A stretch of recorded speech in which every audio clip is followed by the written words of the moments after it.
del propio Alejandro Zapata, pero gordo, para reformar el artículo 24 en la fracción primera, adicionando el concepto de objeción de conciencia. No en la línea de los derechos fundamentales, sino en la línea precisamente de uno de los ponentes que mencioné hace un momento, un modelo español con respecto al artículo 16 y específicamente a lo que corresponde al principio de cooperación, que ya no solamente se aboca a las personas, sino a las corporaciones religiosas.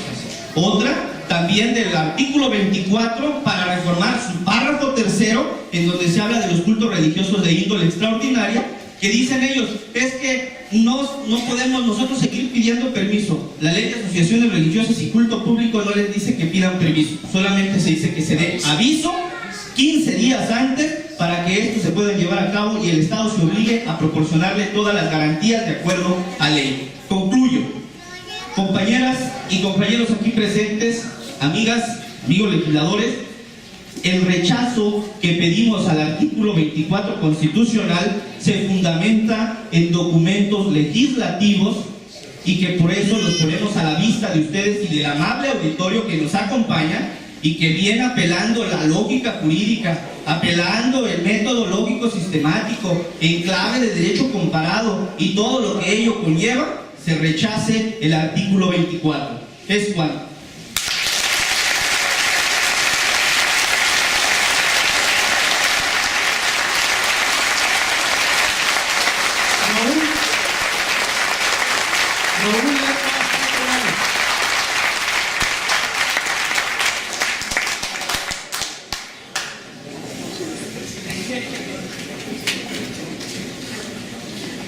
Buenas tardes, señores diputados, apreciable auditorio que nos acompaña en este lugar.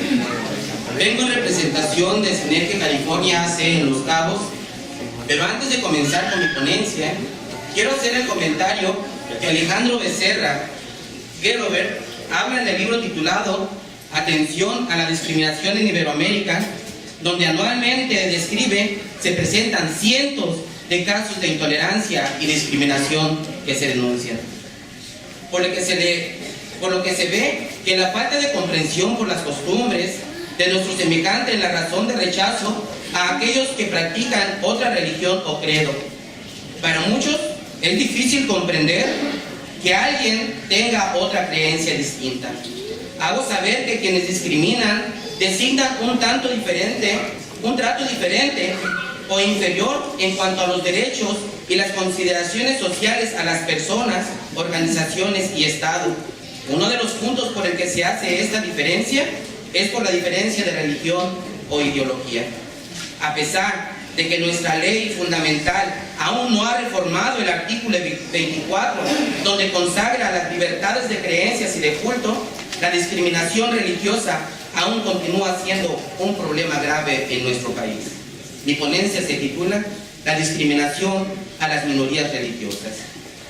La reforma del artículo 24 constitucional, entre otras consecuencias que ya se ha señalado, también recrudece la discriminación hacia la pluralidad de minorías que forman parte de ese hecho plural y diverso llamado México. Las minorías religiosas veían empeorar los actos discriminatorios en contra de sus integrantes. Hablo de recrudecimiento o empeoramiento, porque hoy por hoy, sin haber sido aún reformado este artículo, persiste este problema. Quiero hacer mención a un trabajo de la importancia de su contenido hecho por la institución que en nuestro país se encarga de vigilar y en el campo de sus funciones combatir la discriminación en todas las formas, incluidas aquellas por motivo religioso. Solicitamos la presencia del pastor Carlos Alberto Valderrama Tafoya, licenciado en Pedagogía y Maestría en Psicología de la Enseñanza, con el título La reforma del artículo 24 constitucional y su impacto social. Bienvenido. Dando seguimiento a lo que es la propuesta, quiero decir que la reforma del artículo 24, el impacto social, como fue nombrada esta propuesta por su servidor, quiero decirles que la modificación al artículo 24 tiene como finalidad ampliar el concepto de libertad religiosa en cuanto al derecho de que debe gozar que debemos de gozar los mexicanos. Y bien, en su texto original, dicho artículo reconoce que el Estado no puede prohibir la expresión privada de los actos de culto o religiosos. Los legisladores han dado importancia a la necesidad de adecuar el reconocimiento de este derecho humano a los convenios y tratados internacionales, que es donde nosotros tenemos que tener un especial cuidado, porque realmente esto nomás ratifica lo que ya está acordado por la legislación mexicana en cuanto a la obligatoriedad de sujetarnos a los tratados internacionales.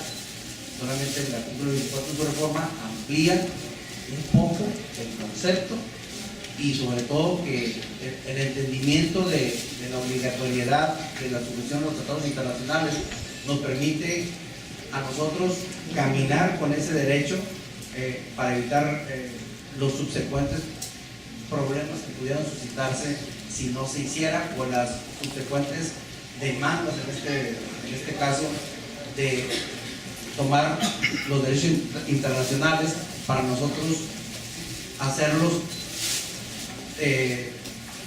¿cómo se dice? A nuestros representantes del Congreso de la Unión en Baja California Sur, muchísimas gracias por el espacio que nos han brindado para dar a conocer nuestros puntos de vista de acuerdo a la reforma al artículo 24 constitucional. Represento al Estado, al Foro Cívico Baja California Sur Laico, AC, en el cual les pido a nuestros representantes, y de acuerdo al tiempo que tenemos, que nos dieron las exposiciones, solicito a nuestros representantes de Baja California Sur que esta lucha que se está dando y que nuestros antepasados nos regalaron, una libertad religiosa que nadie impidió. Nadie de nuestra asociación pidió una reforma a lo que es el artículo 24 constitucional. El señor Benito Juárez nos regaló una libertad que hasta el día de hoy, cada vez que voy a mi iglesia y nuestros integrantes del miembro de la asociación, de la asociación civil, nadie nos ha impedido ir a nuestras sinagogas, a nuestras capillas, en el cual invito a cada uno de ustedes a que cuando lleguen a sus hogares vean a sus hijos, a sus esposas, que salen día con día a sus vidas cotidianas, y ustedes a su forma de trabajo, a que la miren y les digan: voy a luchar por una libertad que nos regaló Benito Juárez. Solicito a este Congreso que rechace a la reforma al artículo 24 y que el día de mañana vean a nosotros como ciudadanos, nos vean a los ojos y digan: he luchado por una libertad religiosa, he luchado y voy a reformar algo, no voy a reformar algo que va en perjuicio de los subcalifornianos. Soy subcaliforniano y hasta el día de hoy he tenido una libertad que Benito Juárez nos regaló. No dudo que el día de mañana salga un Benito Juárez a defender esta causa de libertad. No dudo que el día de mañana en el centro del país salga un Benito Juárez a defender esta causa. Hemos vivido una libertad religiosa. Yo no la solicité, ni la asociación civil a la que represento la solicitó.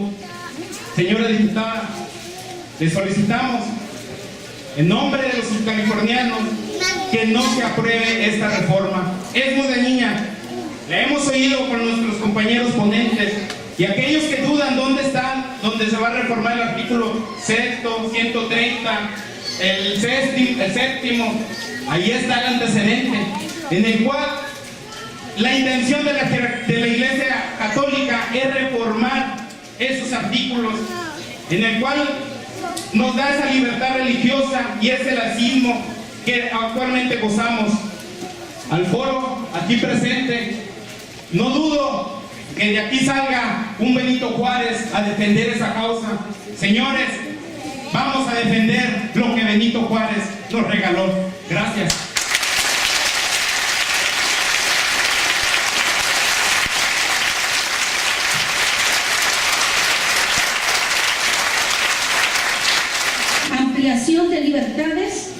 pero solo serán unas cuantas, hablando de convicciones éticas.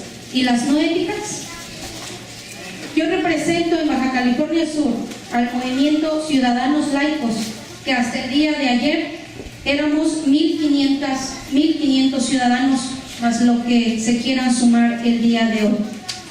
Mi ponencia será en referencia a la libertad de convicciones en los tratados internacionales, ya que en el artículo 24 que se pretende reformar, se menciona en uno de los párrafos la libertad de convicciones éticas.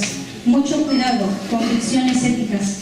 Vamos viendo de qué convicciones hablan los tratados que ha firmado México.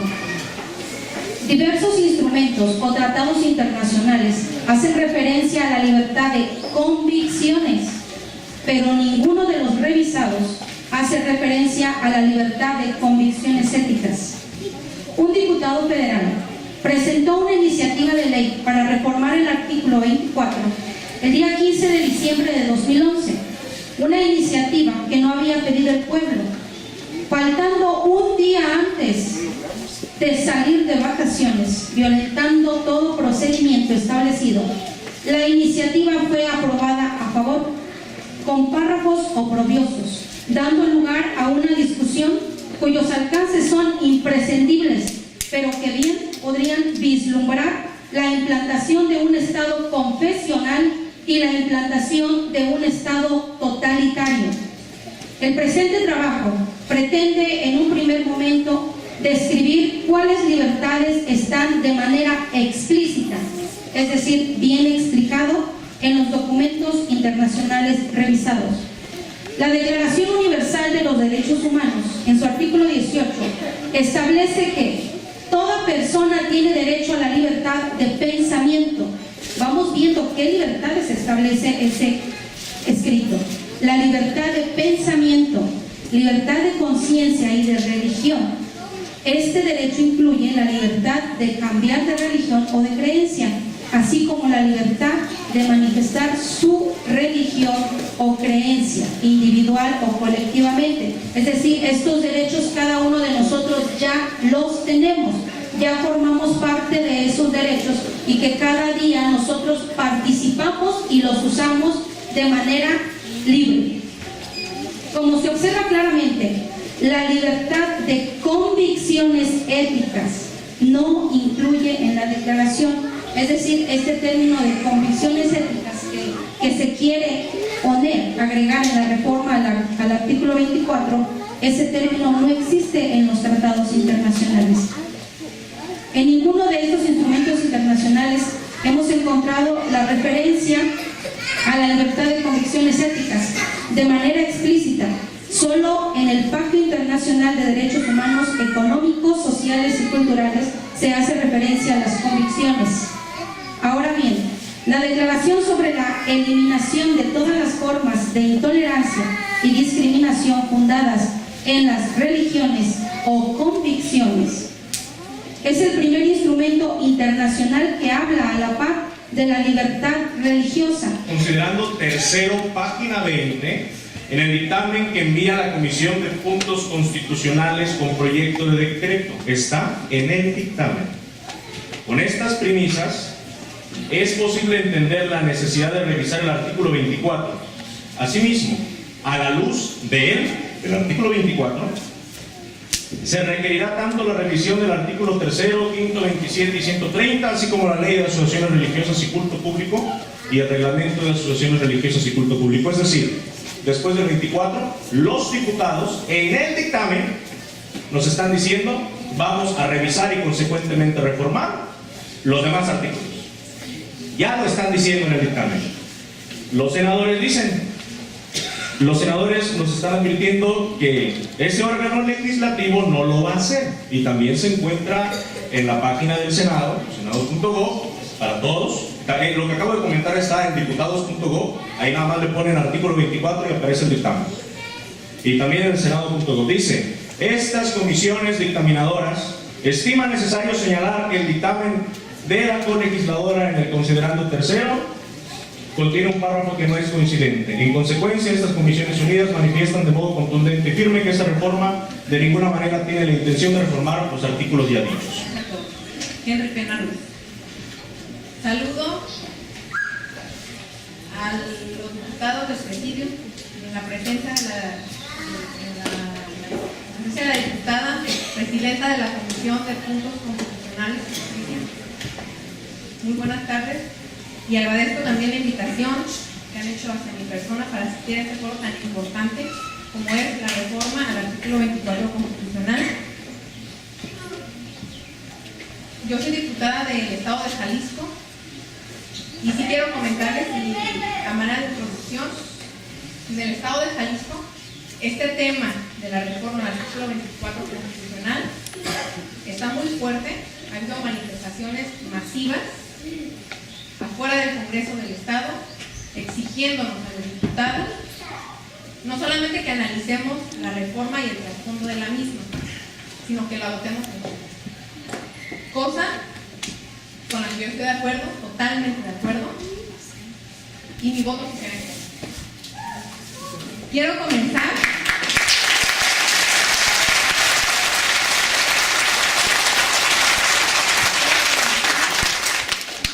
con el artículo 24 vigente hasta la fecha del día de hoy.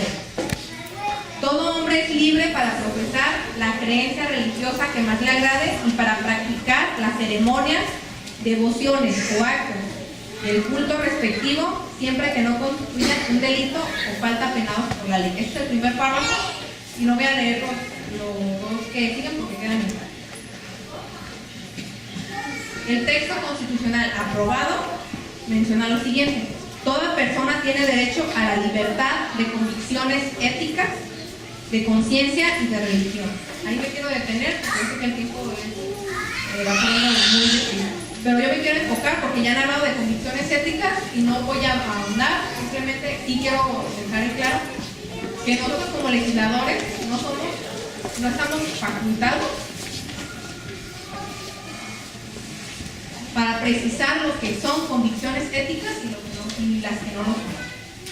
Porque eso le corresponde a cada individuo. No podemos nosotros pasar o sobrepasar, inmiscuirnos en el fuero interno de cada persona. Eso le corresponde a cada uno y el Estado no puede ni debe entrometerse. Me quiero detener únicamente en la libertad de religión. ¿Y por qué me detengo en esta libertad? Porque la iniciativa fundamenta esta libertad precisamente con un tratado internacional, que es el Pacto de San José, y el que el artículo 12 menciona del mismo tratado: de conformidad con el artículo 1 de la presente declaración y sin perjuicio de lo dispuesto en el párrafo tercero del artículo 1, el derecho a la libertad de pensamiento, de conciencia, de religión o de convicciones comprenderá en particular las libertades siguientes, que son 9 libertades. Es decir, la libertad de religión contempla 9 libertades más. La primera, la de practicar el culto o de celebrar reuniones en relación con la religión o las convicciones y de fundar y mantener lugares para esos fines, sin problema. La de fundar y mantener instituciones de beneficencia o humanitarias adecuadas, sin problema. La de confeccionar, adquirir y utilizar en cantidad suficiente los artículos y materiales necesarios para los ritos o costumbres de una religión o convicción. Sale esta reforma. Más allá de eso, vamos a ver también y vamos a analizar cuál fue la motivación real. Y ustedes pueden ver la intencionalidad leyendo la iniciativa del diputado José Ricardo López Escabón. Ese es el documento en el que ustedes van a conocer de viva voz del autor de la iniciativa qué es lo que se pretende. La Suprema Corte de Justicia de la Nación dice que la interpretación de la Constitución, las leyes y los códigos debe ser sistemática, es decir, no nada más gramatical. Debemos de buscar todos los artículos que tengan que ver con ese tema para saber qué es lo que realmente la Constitución quiere decir. Entonces, si aplicamos el artículo primero, si aplicamos el artículo 133, vemos que los tratados internacionales tienen validez ya, ahorita, no es necesaria esta reforma. El texto vigente, adelante por favor. Adelante por favor.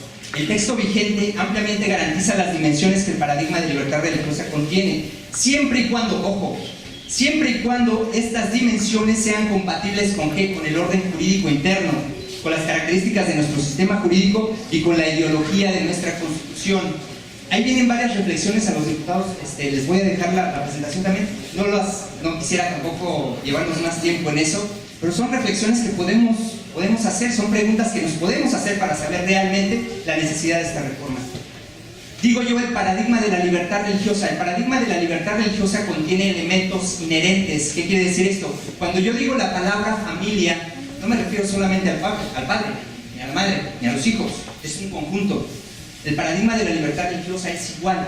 Aunque no vengan expresamente en la Constitución, estos elementos son reconocidos.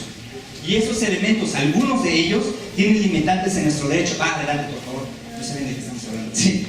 Esos son los elementos de la libertad religiosa, esos son el contenido de la libertad religiosa, aunque no vengan expresamente. Y me voy a referir solamente al de la libertad de enseñanza y derecho a la educación. Debemos de recordar que ningún derecho humano es absoluto, eso es importante. Y se está proponiendo en la reforma, una libertad religiosa sin limitantes, sin cortapisa. Y eso ni aún en el derecho internacional es posible. Entonces, adelante, por favor. Esta dimensión de la libertad religiosa, de la libertad de enseñanza y derecho a la educación, se refiere o se traduce a que el derecho al alumno reciba una instrucción religiosa, jurídicos prestados por su servidor, que aunque, bueno, tiene muchas fallas, a lo mejor en esto hemos estudiado ya mucho tiempo y tenemos legitimidad para poder hablar.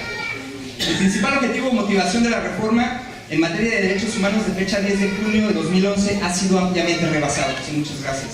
Los derechos de los mexicanos con el texto vigente están plenamente garantizados, aún bajo estándares internacionales. El paradigma propuesto de libertad religiosa atenta contra diversos postulados del Estado laico. Y esto nada más, no voy a tocar lo de convicciones éticas, adelante por favor, que ya lo han tratado. Y adelante por favor. La que sigue por favor. Dentro de los argumentos, digo, la libertad religiosa en la práctica establecerá privilegios a asociaciones religiosas, provocando la polarización de nuestra sociedad. Hay un elemento de la libertad religiosa que es el elemento de la libertad de culto. Con base a este elemento, nosotros como ciudadanos tenemos el derecho de que el gobierno, para el establecimiento del calendario laboral, se tomen en cuenta los credos de los que forman parte del gobierno, del país. Actualmente en nuestro país hay 7,000 asociaciones religiosas. Imagínense ustedes, para ponernos de acuerdo en un calendario laboral para todos, ¿cuáles son los días que para esta religión no es festivo? ¿Cuáles son los días para esta otra? Es prácticamente imposible hacerlo. ¿Qué es lo que hace? ¿Cuál es el mecanismo que se utiliza? Utilizo el credo mayoritario. ¿Y cuál es el calendario laboral que tenemos? ¿Es con base en qué? No me contesten, luego ya. ¿Es con base en qué? Entonces, en la práctica, ¿cuál va a ser el mecanismo? Aunque me digan, es que es un derecho para todas las asociaciones religiosas. En la práctica, no se va a dar así. Ya para terminar, a manera de conclusión, les pongo varias reflexiones también. Le agradecería si nos vamos a la siguiente, por favor. Bien, a manera de conclusión, diputados, nosotros los que estamos aquí, tanto los que están a favor como los que estamos en contra, nosotros somos los mexicanos que estamos cambiando a este país. Somos los verdaderos patriotas, los que nos interesa. Su servidor, como abogado, como maestro de derecho constitucional, como preocupado, jurista preocupado por lo que está por venir, porque yo veo que hay una contradicción entre el dictamen del 24 y el dictamen del 40, se contraponen. Mientras uno favorece el Estado laico, el otro lo violenta. Es una contradicción. Y eso en derecho se llama fraude constitucional. Cuando creo, como diputado, como legislador, una ley constitucional inconstitucional, que va en contra de la Constitución. Eso es algo muy... es algo que tenemos que tener mucho cuidado que no pase. Invariablemente, nosotros estamos cambiando este país, pero no lo podemos hacer solos. Necesitamos ustedes.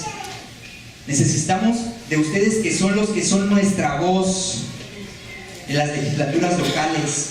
Pero necesitamos, no les quiero pedir, para concluir, no les quiero pedir que voten en contra de la reforma porque yo lo diga, o que voten a favor de la reforma porque ellos lo dicen, porque las personas que me dijeron lo afirman. les pido nada más que tengan libertad de pensamiento.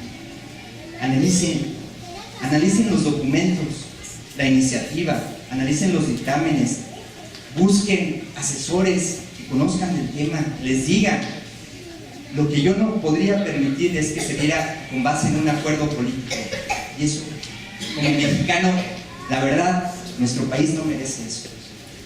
Ustedes son personas pensantes. El que alguien más los trate como autómatas que no piensan y que no pueden decidir, eso no se vale. Y ni en este estado tan hermoso, ni en el estado de Jalisco, ni en el estado de México, ni en ningún estado se vale eso. Les agradezco por esta oportunidad de platicar con ustedes, de exponer nuestra preocupación, y los felicito por este foro de consulta, que es un ejercicio democrático muy bueno. Muchas gracias.